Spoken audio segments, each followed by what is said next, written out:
ব্যবসায় কাজ করা শুরু করে দেয়। কিন্তু কাজ করে 3 বেলা খাবার জোটানো গেলেও বাবার ওষুধ আর সন্তানের পড়াশোনার খরচ চালাতে হিমশিম খাচ্ছিল তাদের মা।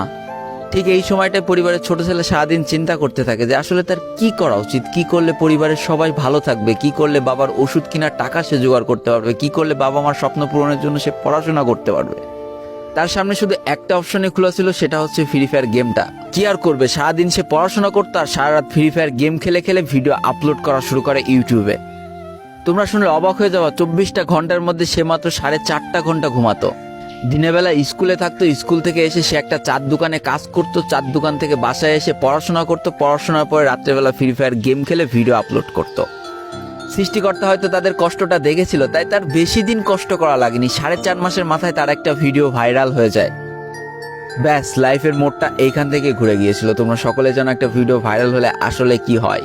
সব জায়গায় তার নাম ছড়িয়ে যায়, মানুষ আস্তে আস্তে তার ভিডিও দেখতে শুরু করে, তাকে পছন্দ করতে শুরু করে, তার গেম প্লে ভালো লাগতে শুরু করে। একটা সময় সে একটা ভালো প্লেয়ার হয়ে যায়।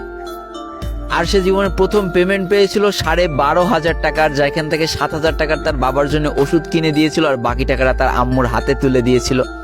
তারপর থেকে তার মাসিক বেতন কখনো ওই 12,000 টাকার থেকে কমেনি, বাড়তে বাড়তে বাড়তে বাড়তে একটা সময় তার মাসিক বেতন দাঁড়ায় 1 লাখ টাকা, যেটা ছিল তাদের পরিবারের জন্য অবিশ্বাস্য একটা ব্যাপার। যেই পরিবারটা না খেতে পেয়ে প্রায় মরার মতো অবস্থা হয়ে গিয়েছিল, সেই পরিবারটা আজকে কোথা থেকে কোথায় যে দাঁড়ালো।